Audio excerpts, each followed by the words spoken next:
Hi, this is Rich Gibbons. We're coming to you from the very echoey New York Times Center in New York City, and we're at one of my customers' tech events, and we just had on the stage workforce renegade, future maker, keynote extraordinaire, Seth Mattison. Thanks for doing a great job, Seth. Thank you for having me. That was fantastic. Thank you. So this is the second time in, what, 6-7 months when I've seen you live, and the first time I saw you was in front of A little different audience. a very different audience, a petrochemical company that was about as dyed-in-the-wool, old world as they get.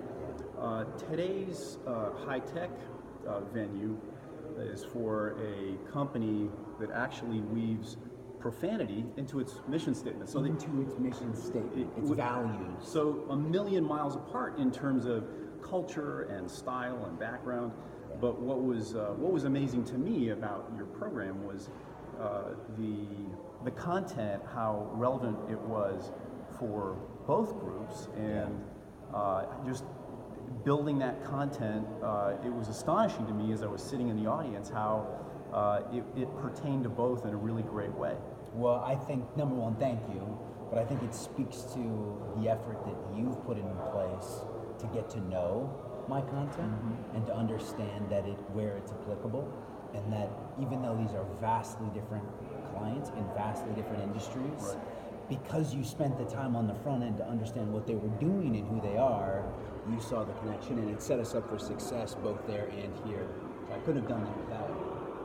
Well, there was a lot of hard work on your part, and we had some great screen shares, and but you obviously lean into it well in advance. But the content was very, very applicable, and it was great to see the energy and your sense of humor.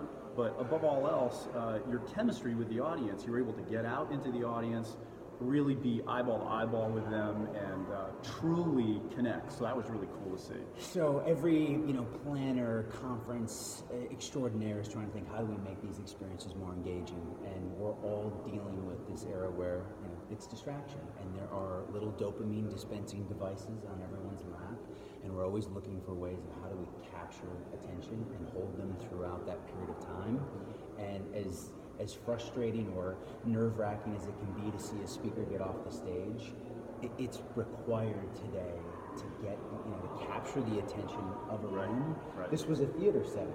Sometimes it's roundtables, and I think we just have to find a way to break the wall so that we can connect with people to hold them in the moment. So well, one barometer that we use, one of my colleagues says, I sat at the back of the room and I watched how many people busted out their cell phones, and I didn't see any cell phones today. So, cell phones, how dated is that? Smartphones. I know. I tell, as a speaker, I tell myself when I see phones out, I must have said something brilliant, and they're tweeting. Yeah, that's it. That's got to be it. Just so you don't get thrown. But exactly. Yes. All right. Well, thank you very much again. Thanks, Rich. It was a fantastic program, and we're signing off from New York City. Ciao. Gang.